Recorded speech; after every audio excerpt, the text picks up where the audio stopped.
Welcome to కీటాక్స్. ఏడాది పాలన మహాద్భుతంగా ఉంది అంటూ గత వారం 10 రోజులుగా 3-4 టీవీ ఛానళ్లు, 2 ప్రధాన పత్రికలు దశల వారీగా ఇస్తూ వచ్చిన బిల్డప్ని ఒక్క ప్రెస్ మీట్తో మళ్ళీ జగన్ కొట్టేశారు. అసలు రాష్ట్రంలో వాస్తవ పరిస్థితులేంటి, మహిళలకు ఇచ్చిన హామీల సంగతి ఏంటి, రైతుల స్థితిగతులు ఎలా ఉన్నాయి అని చెప్పడమే కాదు, చెంపపెట్టు అంటూ జగన్ చెప్పిన విషయం గనక చూస్తే అసలు ఏడాది పాలన మీద పబ్లిక్ ఒపీనియన్ ఎలా ఉంది, వాస్తవాలేంటి అనేది అర్థమైపోతాయి. అసలు ఇంతకీ జగన్ ఎస్టాబ్లిష్ చేసిన పాయింట్ ఏంటి, సరిగ్గా ఏడాది కాలంలో బ్రేక్ వేశారు అనే మాట ఎందుకు వచ్చింది, డీటెయిల్డ్గా చూద్దాం. This is KTalks for you.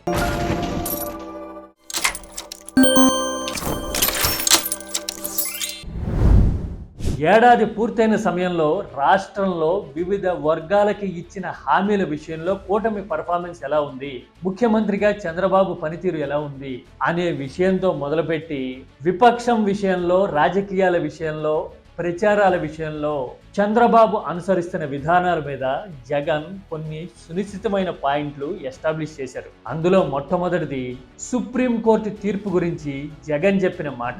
Kommineni శ్రీనివాస్ని arrest చేసింది తప్పు అని చెప్పి ఆర్టికల్ 32 ప్రకారం తనకున్న విచక్షణ అధికారాన్ని ఉపయోగించి సుప్రీంకోర్టు విడుదల చేయమని చెప్పి ఆదేశాలు ఇచ్చి చంద్రబాబు నాయుడు చెంప చెల్లు అనిపించినట్టు కాదా? ఇలా జగన్ ఎందుకన్నారు?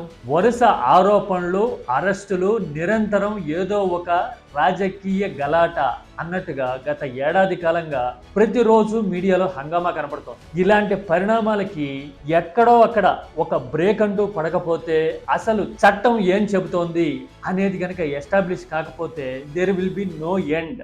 అందుకోసమే సుప్రీంకోర్టుని ఆశ్రయించాము, సుప్రీంకోర్టు తీర్పుతో అయినా రాష్ట్ర ప్రభుత్వం కళ్ళు తెరవాలి అని జగన్ చెప్తూ ఉన్నారు. ఎస్, అంటే నిర్బంధాలు, అరెస్టుల విషయంలో ఇది తన పోరాటం అనే మాటని జగన్ ఈ ఒక్క పాయింట్తో క్లియర్ కట్గా ఎస్టాబ్లిష్ చేశారు. ఇక రెండోది, హామీల విషయంలోనూ పనితీరు విషయంలోనూ కూటమి మీద పబ్లిక్ రియాక్షన్ ఎలా ఉంది అనేది. సూపర్ 6 హామీల విషయంలో 1.5 అమలు చేసి సూపర్ 6 అమలు జరిగిపోయింది, ఇక ఎవరు ప్రశ్నించినా వాళ్ళకి నాలిక మందమే అని మాట్లాడడమే కాదు, విపక్షాన్ని అసలు భూస్థాపితం చేస్తా అనే కామెంట్ల మీద కూడా జగన్ సునిశ్చితంగా గురిపెట్టారు.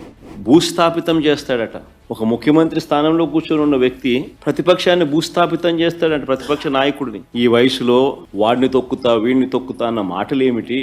ఎస్, ఈ మాటలను బట్టి చూస్తే అటు రాజకీయ కోణంలో చంద్రబాబు కూటమి అనుసరిస్తున్న వైఖరి కానీ, ఇటు హామీలు నిలబెట్టుకునే విషయంలో కానీ ఈ ఏడాది కాలంలో స్ట్రగుల్ అవుతూనే ఉన్నారు కదా.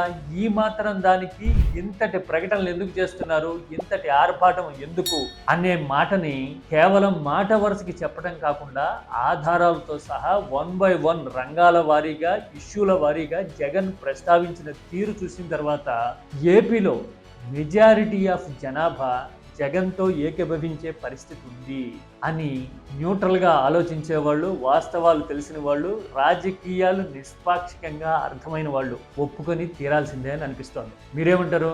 వారం 10 రోజుల నుంచి వ్యూహాత్మకంగా కూటమి ఇచ్చిన బిల్డప్ని మళ్ళీ జగన్ ఒక్క ప్రెస్ మీట్తో కొట్టేశారా? ఏడాది కాలంగా ఉన్న ఓవర్ స్పీడ్కి జగన్ బ్రేకులు వేశారా? This is KTalks for you.